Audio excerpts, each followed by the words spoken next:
Miss Frances Stevenson to see Mr. Lloyd George, by appointment. Oh, yes. Please come in, miss.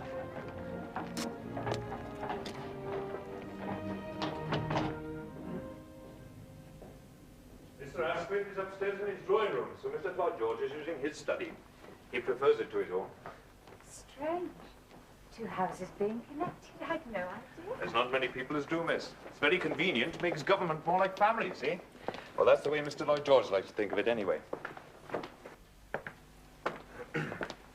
This way, please, miss.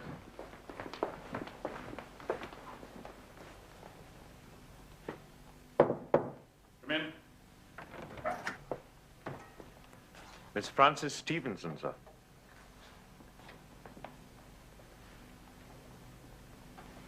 Oh, my dear girl, how good of you to come. I'd expected someone older. I am older, sir. Older than what? Well, then... Well, I suppose I mean I'm older than you think. And how old is that? All right, no, let me guess. I'm a great judge of blossom on the bough. Let me see. 19? 20? I'm 23. All right, make a liar out of me for 3 years. I don't mind. Bono Law now, he hates being called a liar, but I don't mind a bit. You heard the latest rhyme about me? There are so many. Lloyd George, no doubt, when his life ebbs out, will ride on a flaming chariot, seated in state on a red-hot plate twixt Satan and Judas Iscariot. Ananias that day to the devil will say, my claim for precedence fails, move me up higher, away from the fire, and make way for that liar from Wales. What do you think of that? I think it's very disrespectful. Disrespectful? Bless you, my dear girl. If that's the worst a politician gets, he's a lucky man. I'd nearly had my head broken.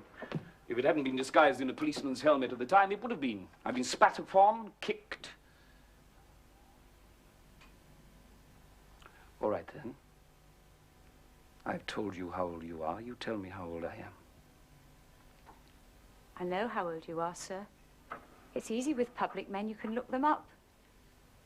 You're 48. Yes, poor old man broken by the cares of office. Oh, I didn't mean that. What else have you looked up about me, Miss Frances Stevenson? Oh, well, not really anything. I just...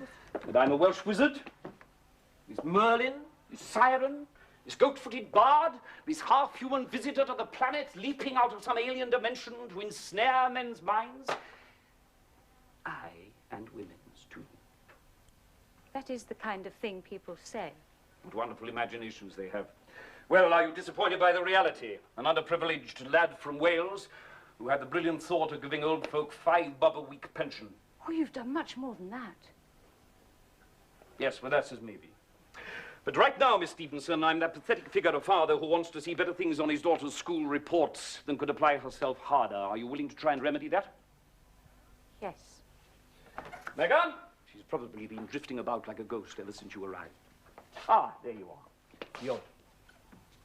Now, Megan, this is Miss Frances Stevenson. She's coming with us to Criccieth for the summer, and she's going to help you with your lessons. So say, how do you do to Miss Stevenson? How do you do? How do you do, Megan? I'm sure we're going to be great friends. Mae hi'n llawer prydferth a llawer I see. She says you're much prettier than any of her other teachers, and I quite agree with her. Thank you. Oh, Guy, fynd ti'n neud with cabinet hard? No, sweetheart, you're getting a bit too old for that now, and I don't think Mr. Asquith likes you jumping on the blotters on the cabinet table. So you run along. I've been looking all over the place for you. Why can't you stay in your own house for a change? I don't believe you've met Miss Stevenson, Megan's new tutor. This is Sarah Jones, our cook housekeeper. You know the dragon on the Welsh flag? Well, this is the original. What's the crisis, you alarmist harpy? This French you got coming to tea, well, Not Frenchy, Sarah, Frenchman. He's the French Minister of Finance. And how many times do I have to tell you it is dinner, not tea? Down here, they call it dinner. I don't care what they call it, or him for that matter. I can't have it ready before 8:30, and that's final. 8:30 will do admirably, Sarah. Oh. And thank you very much for taking the trouble to consult me. Don't you try to soft me. I knew you in Llanystumdwy when you ate tea like any other Christian. She likes you. I would never have guessed. And if Sarah Jones is for you, it doesn't matter if the whole world is against you. I trust that no one will be against me. My appointment is domestic, not political. I was talking as I usually do, so my enemies tell me. Rhetorically. Mr. Asquith says he would like his study back.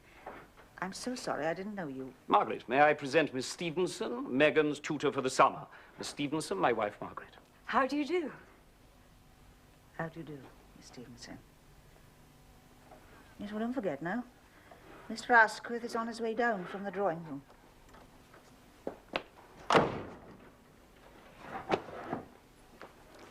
I don't think she likes the idea Of what?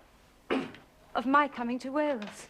Oh, nonsense. She's just not very demonstrative, that's all. We'll have a grand time at Criccieth. I'll get down for weekends, mostly. We'll have picnics, swimming, lying in the sun. And work. My work with Megan?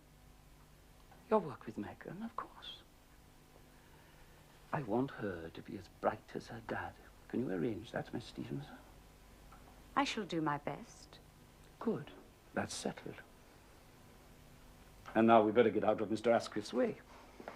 After all, he does still think he runs the country. Hirion. Mae'n digon hawdd am caniaethu. Ond pwy yn y diwedd sy'n fodlon derbyn yr her? Y cyfrifoldeb terfynol. Right. I'm going to do that, and I've won the game. Oh, let's go down to the beach and paddle now, please, Francis. Miss Stevenson, if you please. Oh, I don't mind. Nevertheless.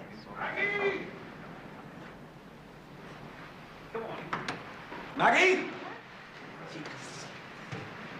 A tape measure. A tape measure. Have you got one? What would I be doing with a tape measure on me now for? I've got one. Winnie and Max here Just her. both claim to have a sturdier calf than mine. You bet. Measure us. Do what? Measure us. You try to tell me two soggy London-bound snails can compare with a Welshman who's been bounding up and down these hills ever since he was a lad? I would remind you that I went for a soldier in my youth. You were on horseback most of the time. That's when you weren't falling off. I never fell off a horse in my life. Come on, girl, don't dinner.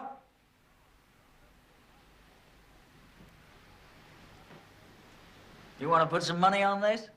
I never gamble with colonials. 16. Not too tightly, my dear. 16.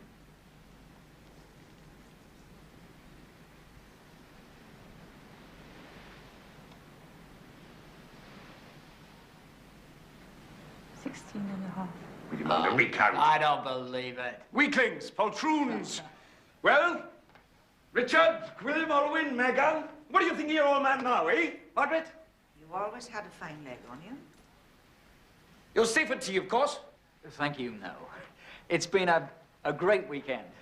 I want to get back and write the leader on your national health proposals myself. Goodbye, Margaret. We go back to town in good heart, knowing you are under the protection of your Herculean-themed father. Oh. I'll see you back to your shoes and socks and your fancy little car.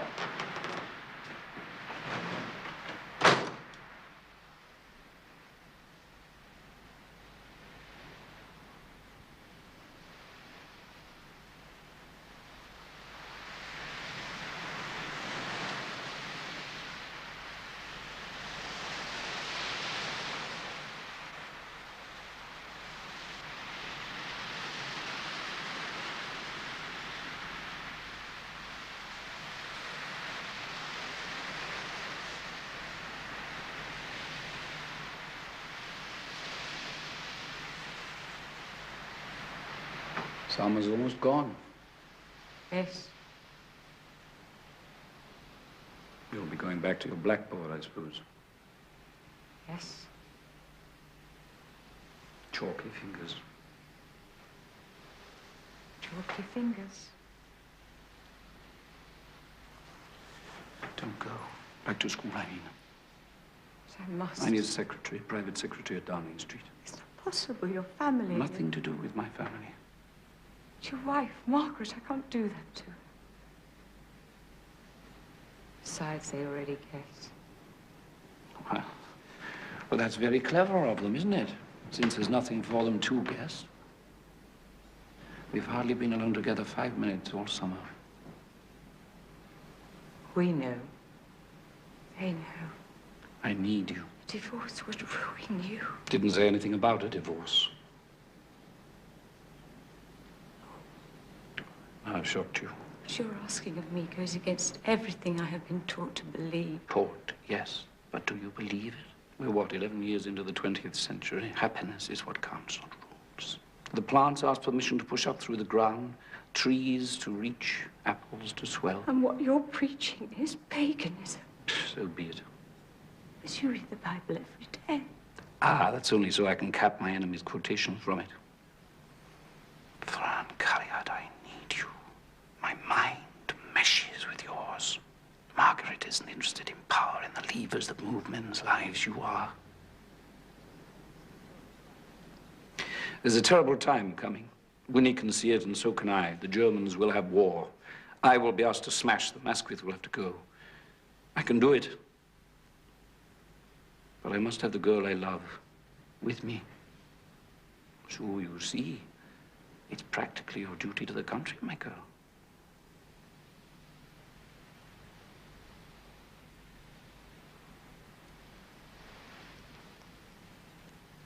I will come as your secretary. I make no other promises than that. I ask none. Tiobar. I feel like climbing to the top of a tree and shouting it to all Wales. I think helping me to fold this rug would be more constructive.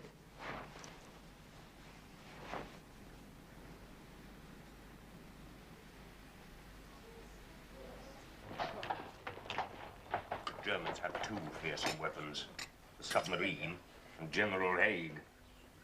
The one destroys our ships and our food, the other pours away our lifeblood in the trenches. Winston, I tell you, if we used our tanks on the German center, we could roll them up like a carpet. And General Haig's toffee-nosed cavalry, they ache and would scream they're not going to be turned into chauffeurs. Does anybody know what today is? The anniversary of the massacre. My bloody birthday! That's what it is. Not a happy birthday, not a present, not a card.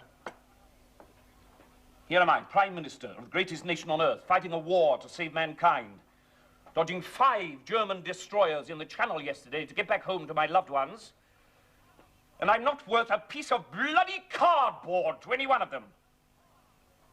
Thank you. Sorry. Sorry, Dinah. I did remember, then I forgot. We must staunch both hemorrhages. Sorry, Father. Sorry, Dad. Birthdays are for drummer boys, not warlords. You must get rid of Haig. Build more ships.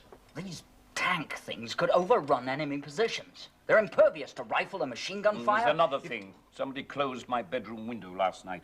I did that. It was cold. You know how I hate to sleep in a sealed box. I've got a head like a stuffed marrow this morning. I'm just not considered in this house. Do what, and we'll be mourning next as someone has stolen our teddy bear. If I'd had one, somebody undoubtedly would have done. David, we're talking about strategies for winning the war. Yes, I know. The factories are turning out tanks by the dozen. Joe McClay will have 1 million tons of new ships in the sea this year. And I'm seeing Willie Robertson about Haig this morning. I need hardly tell you all that normal breakfast rules apply. Anything you hear in this house is utterly secret. And that includes his birthday. I can't get rid of General Haig. Willie, you're chief of the Imperial General Staff. You can get rid of anyone you like.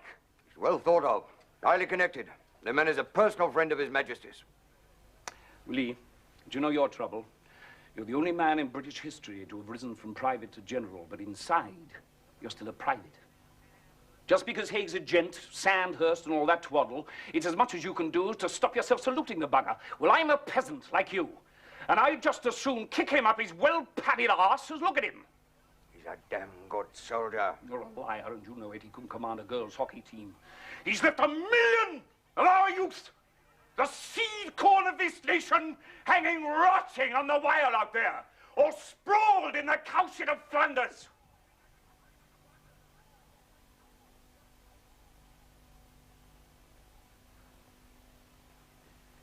Willie, we're losing this war. I want a unified Allied command under the best supreme commander available, regardless of nationality. Don't take on the army, David. We've got the press and the palace behind us. And you've got me in front of you! And if the Germans can chop you into little pieces, what makes you think that I can't? Yes, indeed, Mr. O'Connor. You may tell your Strand readers that we eat exactly the same as the rest of the nation. Sarah here, Sarah Jones, she does wonders with our rations. Well, you've plenty of pans to work your wonders with, Miss Jones. Very useful. Four's always been plenty for me. The rest are for show, if you ask me. Actually, they do come in handy when the garden suburbs have to be fed. Garden suburbs? Yeah, that's what we call all those little huts that my husband had built for his experts. He does like to have them around him. Made a bit of a mess of the lawn. Well, I suppose it's the first time anyone has ever fought a war from home. Isn't it a strain sometimes, knowing that your husband carries the whole huge responsibility of the war on his back?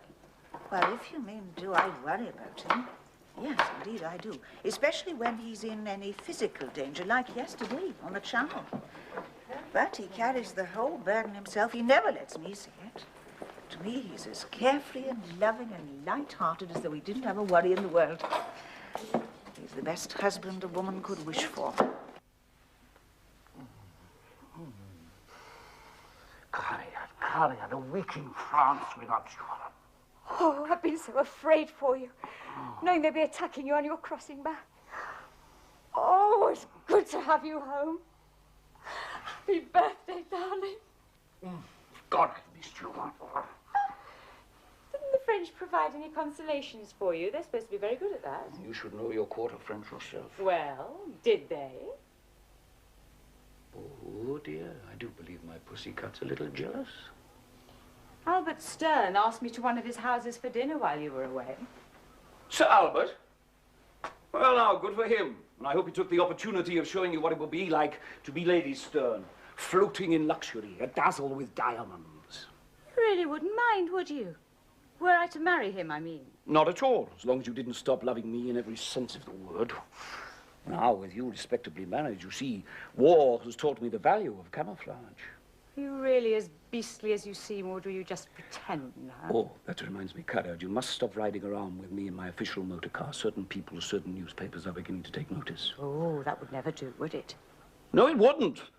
I've enough to do fighting the Germans without taking on British middle-class morality as well. Don't worry, darling. I'd rather ride a bicycle than push you to any trouble. Oh, Frank, don't take it like that. We're doing the world despite its maliciousness. There's a great deal of satisfaction in doing the world. I've been at it for over 25 years and got away with it, spat on its tinsel robes. If you pay homage to it in certain things, you can defy it in others as much as you like. And one of the things we have to pay homage to is appearances. Exactly. Oh, I get so sick of all this discretion, this hypocrisy. I want to shout it across the top of Big Ben. I want the world to know. Which says a great deal for your heart, my sweet, but very little for your head. Oh, I'm sorry, darling. The last thing I want to be is a bother to you. Forget all my nonsense. It's just that I get so moody when you're away, that's all. Yes, good girl. Don't get angry with your dear old Di. Now, listen, I've got a marvelous idea. Margaret is going to stay in Wales for a few weeks next month. And that means that we know... Oh.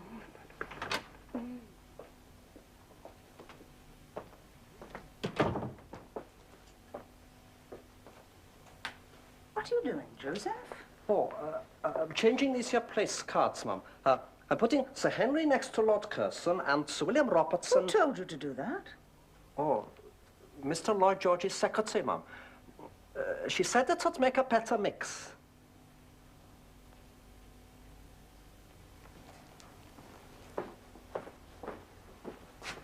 Just put them back where I had them before, will you, Joseph? Yes, ma'am.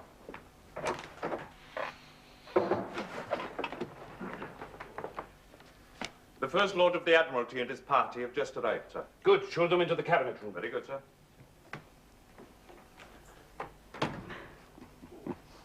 Remember. I shan't forget.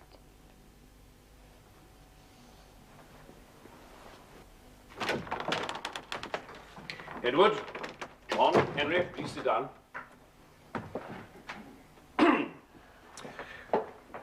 Who is this young man? Peter Evans, sir. He's an Admiralty statistician. Excellent. Just the man we want. Please sit down. Tell me, Peter Evans, if the Hun submarines continue to sink our merchant ships at 500,000 tons a month as they did last month, how long before we all starve to death? Well, sir... Never mind about that. An educated guess. Very soon, sir. Down to subsistence level within 3 months. Precisely. And what, Edward, is the Navy doing about it? The British Navy has whipped the German Navy off the seas and now keeps it cowering in harbour. Except the submarines.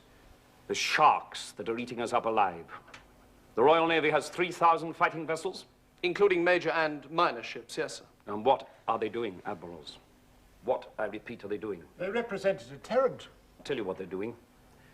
They're sitting on their backsides in port, manicuring their decks, whilst the German crocodiles drag our merchantmen under. Prime Minister, I hardly think that's fair.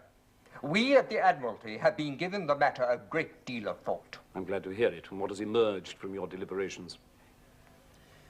We have a plan, sir. Good. Let's hear it. Well, sir, suppose we established, as it were, channels at the mouths of the main British ports. The sides of the channels to consist of 2 phalanxes of fast warships. Then the British merchantmen could pass safely between them into harbour unmolested. And what about the 3,000 or more perilous miles they've got to survive before they get anywhere near British ports? That's where you need your fortified channel. I was talking of practical measures, sir, not fantasies. Oh, dear John. The fantasies of dreamers have done more for mankind than all you practical fellows. I beg leave to doubt that. All right, I'm not saying your plan is without the vital spark, but it doesn't go far enough. Not by 3,000 miles. A channel of warships, yes, but a mobile barricade. One that travels with the merchant ships way out into the Atlantic. It wouldn't work. Why not? For one, merchant seamen don't understand the Navy's ways. They don't know the techniques. They couldn't follow orders or read signals. Oh, that's rubbish, Edward. They're seamen. They've been out there all their lives. I know master mariners who could sail a wicker basket through a force-9 gale. You just put them together with your sailor boys and see who scores for seamanship. It's a question of logistics. The number of British merchant ships on the high seas at any one time is... Evans? Roughly 2,500, sir. There you are, you see. Multiply the Navy 10 times over, and you could not adequately protect that number out at sea or anything like it.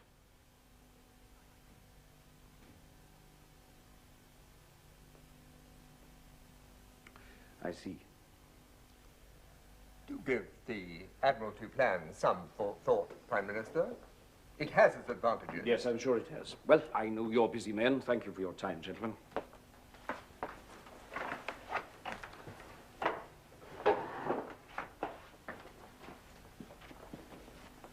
Evans.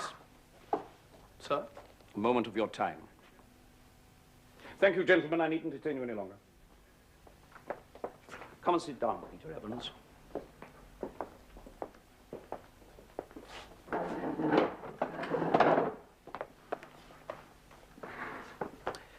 Evans, let me guess. Flintshire? Carnarvon, sir. Beelbach, that's my part of the country. I'm your member of Parliament. Did you know that? Yes, sir. My father has voted for you ever since you were elected a Carnarvon County Councillor in 1888.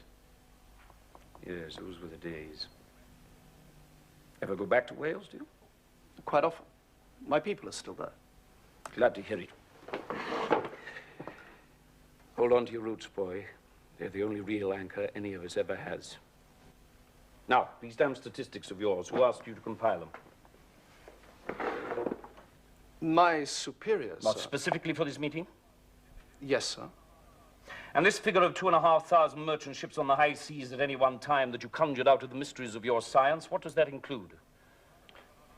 In what way, sir? Well, are they great grain ships, cargo ships, ocean liners, 20,000 tonners, what?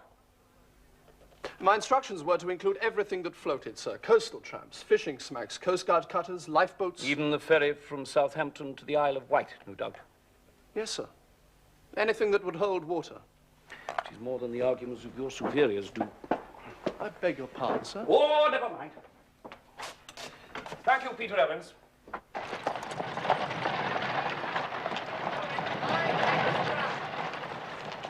Evening news. Light extra.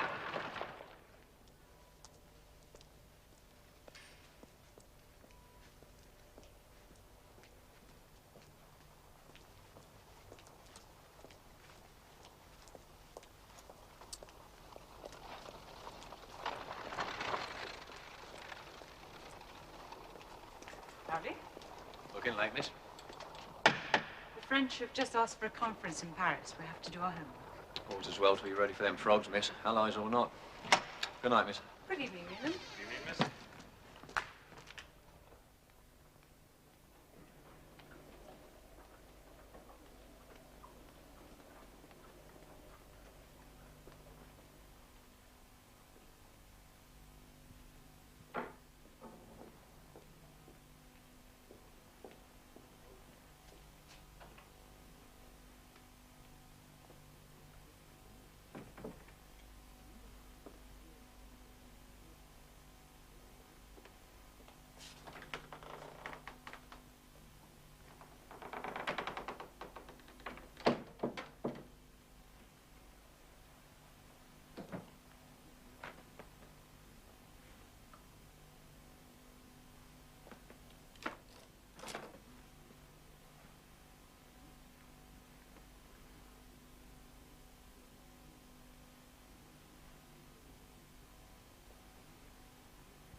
What do you want, my pretty maid?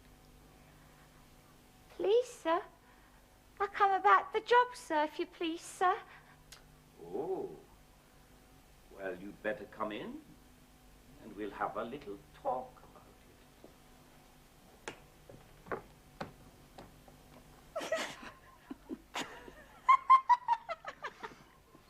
You fool, you fool, you fool, you fool. Oh, I've never spoken about this before. What? What is it, Dad? Oh, you'll think me morbid.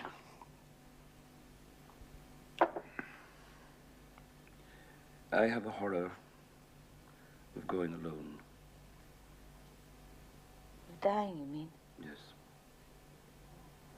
You're still a young man. Why talk about dying? I'm going to ask you a very terrible thing. When I go, and I will go first, our ages will see to that. I want you to come with me. Don't be silly. You don't even believe in anything afterwards. Yes, don't ask me to explain. Yes, I am a pagan. I've always been a pagan, despite all the hymn singing, but I know if we go together, there is something in the power of love. And we have a rare love.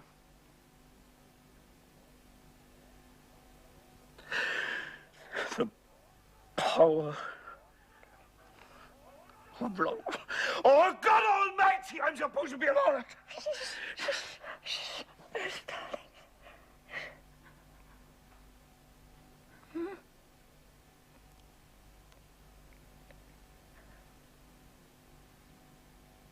I wouldn't want to stay if you'd gone. I swear we'll go together. Nothing is going to separate us. Please, don't talk about it anymore.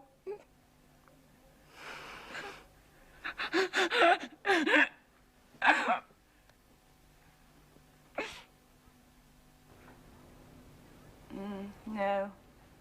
No, I think that one over there, Joseph. His tones match the curtains so well. After all, he was a salon artist. Over there. Might I ask what you're doing, Miss Stevenson? Well, I thought these pictures would suit the decor so much better, Mrs. Lloyd George. That will be all, thank you, Joseph.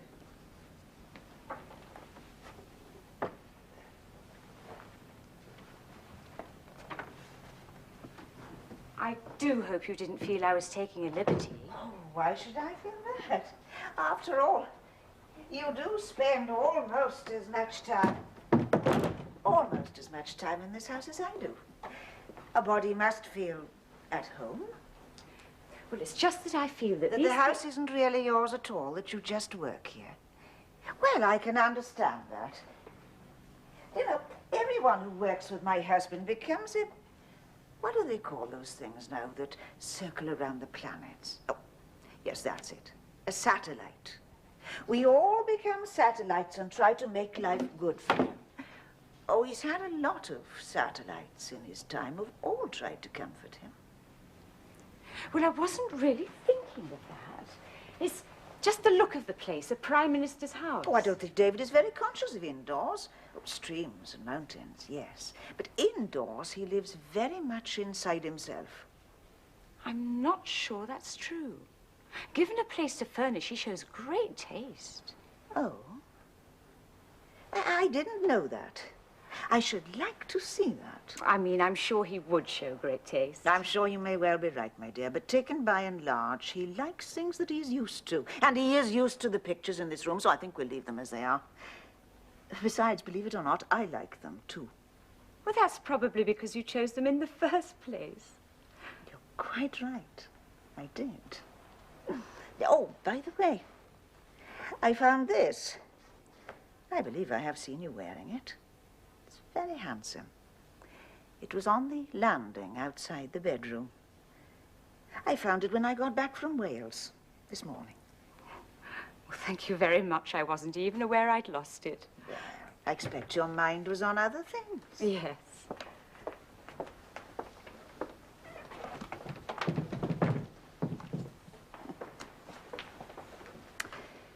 You have a very demanding position. Private secretary to a prime minister. People courting you in the hopes that you will influence him on their behalf, protecting him from nuisances that he doesn't really want to see, or in sharing his thinking on great matters of state. Oh, I know that I'm just a country mouse, but I do understand more than you think. Oh, you do yourself less than justice.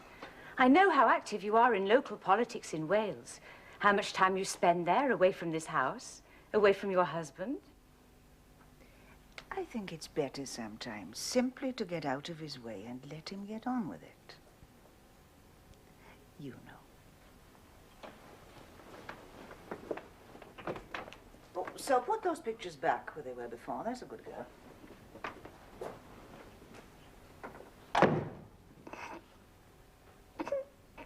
Thank you, gentlemen.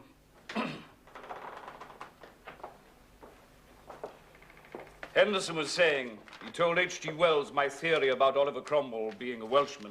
Wells replied, and so no doubt was Williams the Conqueror. She knows. As well, of course she knows. A woman would have to be blind. She knows that we have slept together here under this roof. Well, she must have assumed all those times she stayed down in Wales over the years. Then the point is she assumed wrongly. It's never happened before. We've always used my flat. Fran, Carrie, what's the difference? Your flat or here? To the great god Pan, none, I suppose. You were not, as I remember, an unwilling partner to our little game. It's one of those games that sounded better than it turned out. Thus conscience doth make cowards of us all. David, you haven't got a conscience. You never have had. I know. It's one of my great strengths as a politician.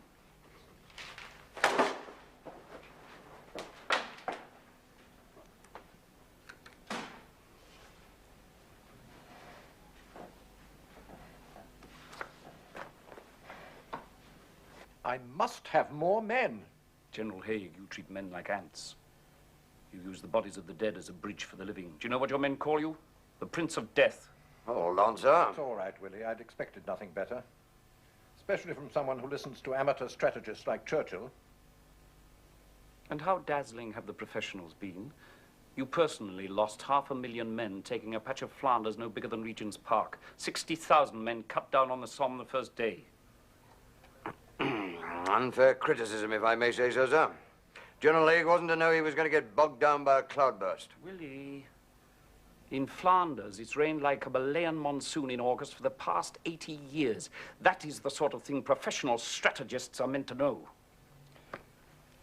Ludendorff is preparing to strike at my center. He has 60 divisions to my 24. Because your other 36 are lying face down dead in the mud where you led them. You have an army of 1.5 million men in this country doing nothing. Give them to me. To what purpose, General? Mathematics. Now the Americans are coming in, the balance of numbers should be in our favor.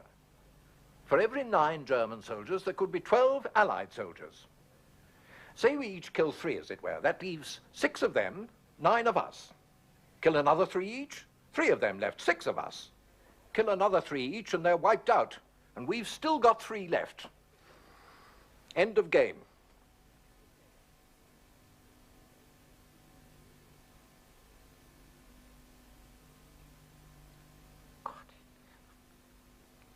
To Clemenceau, Paris, current Foreign Office Code.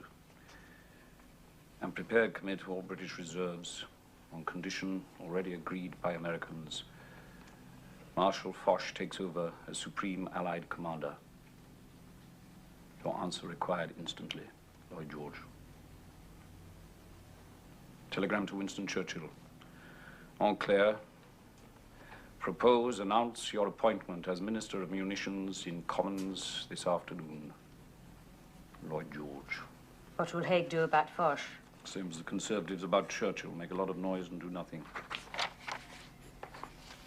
Lord Northcliffe called while you were in Cabinet.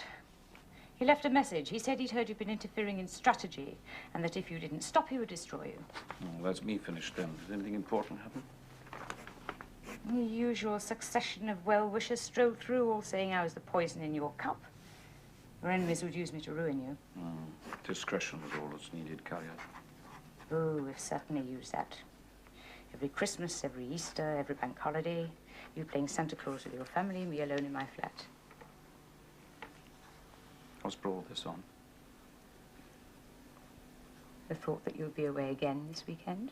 Fran, you knew that from the beginning. Yes, I know I chose it. But I don't know how much longer I can go on.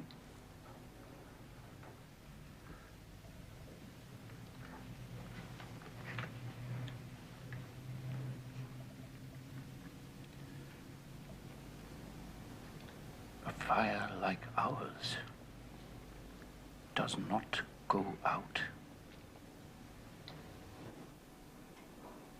I'll come round to your flat tonight and prove it to you. Several times.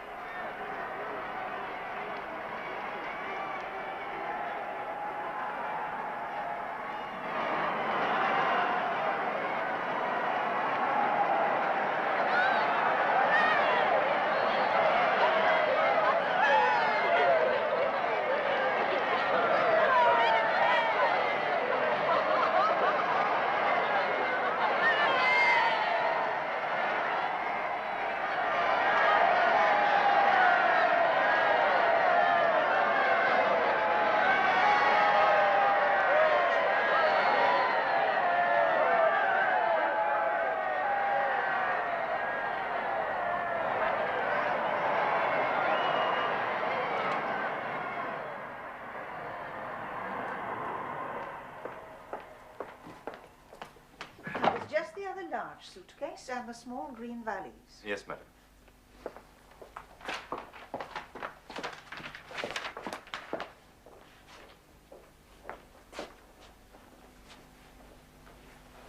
Margaret?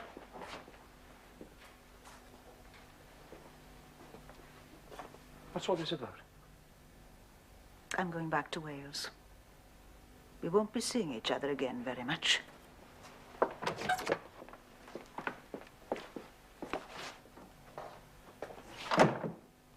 Margaret Hencarrier, why?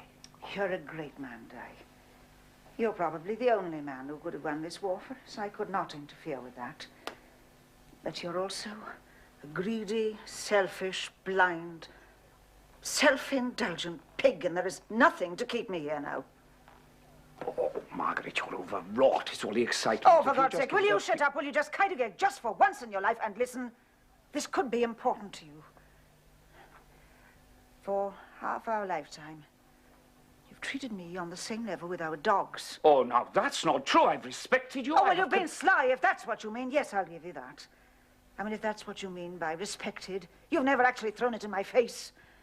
And people have cooperated with you, haven't they? They've turned a blind eye and treated me with deference and courtesy. But everyone has known. How do you think that makes a woman feel? What do you think it makes it? What do you think it does to her inside? I married you for love, a little Welsh solicitor in Carnarvon. Yes, that's all you ever wanted me to be. Not true, Di. You underestimated me. You always have. Maybe that was the most hurtful thing of all. You hated London. You made me hate London. You made me feel there was nothing I could do for you here. Yes, I did spend a lot of time in Wales, because there I did not have to see things. And there I felt I could help you. Meg, don't go. Do you know what I've been doing in Carnarvon all these years? Nursing your constituency for you. Do you have any idea just how thin your majority used to be? Do you know what they used to call you up there? The climber who pulled the ladder up behind him. Well, I tried to keep the old Lloyd George alive. The one they knew and loved. The young terrier who took on all the landowners and squires and called the House of Lord 500 of the country's unemployed.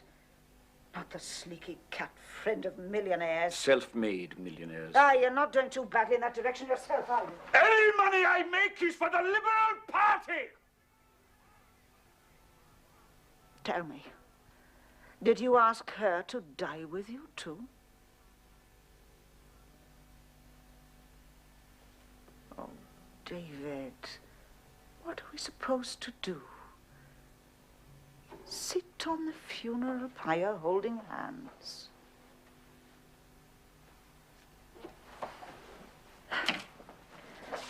The funny thing is, I'm the one who's protected you most. I've kept your squalid little secret. I've given the jolly little interviews. I've produced the play. Play? Yeah, surely you know the one I mean, Di. Happy Families. I play the admiring wife, you play the devoted husband. And the children play, well, loving children, secure. They are secure. Megan and Gwilym almost hate you. Olwen despises you. And Richard is embarrassed by you. The irony of this whole thing is that we have played our parts so well, you've actually come to believe in the play. You believe that you have a right to fulfill your life, but at the expense of others. Well, if you have the right to do what you want, then why shouldn't we have? Oh, there have been times when I wanted to rip you and your fancy lady to pieces in public. Oh, I've ached for it. But I haven't. Why? Because sometimes the cost of pleasing yourself comes too high for others. So you deny yourself. You don't know what that word means. I know the meaning of denial. I've given my life for this country. You little liar, you've enjoyed every minute of it. Do you know what's hurt most of all, David? Not being allowed to give when I had so much to give. You didn't know what was in me or what I could have done for you because you couldn't be bothered to find out. To you, I was just a dumpy hometown girl who turned into an even dumpier middle-aged provincial woman.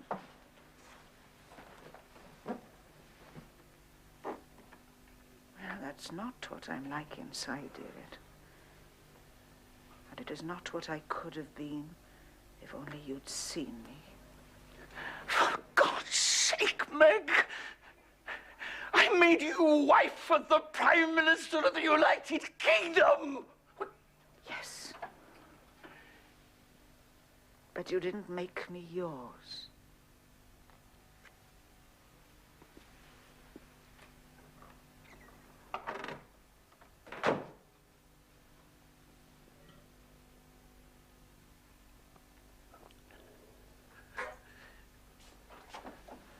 I just saw Margaret.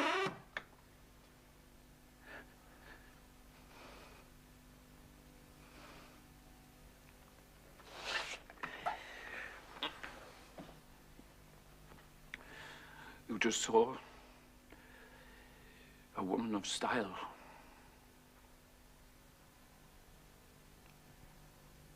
I love her. I know.